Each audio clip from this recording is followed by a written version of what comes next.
gudoomiye ku-xigeenka gobolka Togdheer Maxamed Diiriye Xayd ayaa maanta si rasmi ah magaalada Burco uga furay shirka 3 bilood ee qorshaha horumarinta gobolka Togdheer oo ay soo qaban qaabisay wasaaradda qorsheynta qaranka Soomaaliland. Shirkan ay ka qayb qaadanayeen isuduwayaasha laamaha dawladda gobolka Togdheer iyo waliba gudoomiyaasha degmooyinka hoos yimaada gobolkani ayaa ahaa shir lagu falanqeynayay isla markaasna lagu gorfeynayay qorshaha 3 biloodka ee horumarinta gobolka Togdheer. Shirkan iyo muhiimadda uu leeyahay guud ahaanba gobolka Togdheer ayaa waxa sharaxaad ka bixiyay agaasimaha waaxda qorsheynta ee wasaaradda qorsheynta Soomaaliland Mubaarak Cabdilaahi Ibrahim iyo la taliyaha wasaaradda arrimaha gudaha ee arrimaha degmooyinka Soomaaliland Axmed Dalal Faarax waxaana kamid ah hadaladoodii sida tan.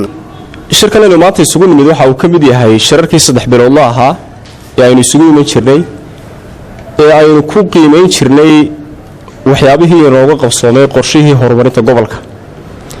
marka maanta waxaynu u fadhinaa inaynu qiimeyno isla mar ahaantaana aynu isla eegno qorshihii horumarinta gobolka maxay inooga qabsoomay.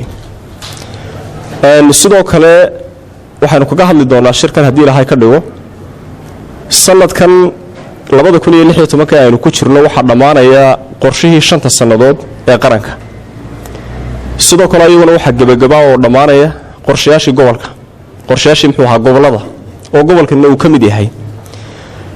waxa ayaguna sidoo kale maxay ahayd dhamaanaya qorshayaashii ay lahaayeen ama waxa weeyaan maaragtay sector strategic plans ay lahaayeen wasaaraduhu. marka sanadkan waxa gabagaba ah qorshayaashii hore u jiray ee qaranku u lahaa ee heerarka kala duwan. madasha horumarinta gobolada iyo degmooyinka loo number 23 in maanta si regular ah ama joogtaha ay ku qabsoomayso.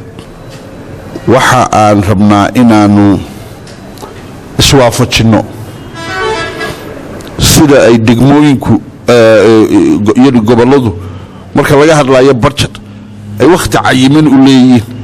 taas waxay noo keenaysaa marka inay qorshe sanad walba joogto ah oo midaysan oo isla jaan qaadaya in la qabto.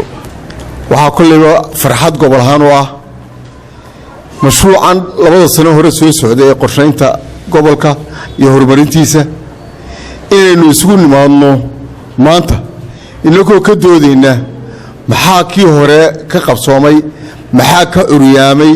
waxa aan aad iyo aad u soo dhaweynaya waa mashruuc horumarintii degmooyinkeenna wasaaradaheenna gobolkeenna aynu kaga tashanayno sida aynu ugu diyaargaroobi lahayn sida aynu uga madhadhalin lahayn si aanu matalan madhalays u noqon u hirgeli lahayn. ومحمد إبراهيم حسن محمد بريت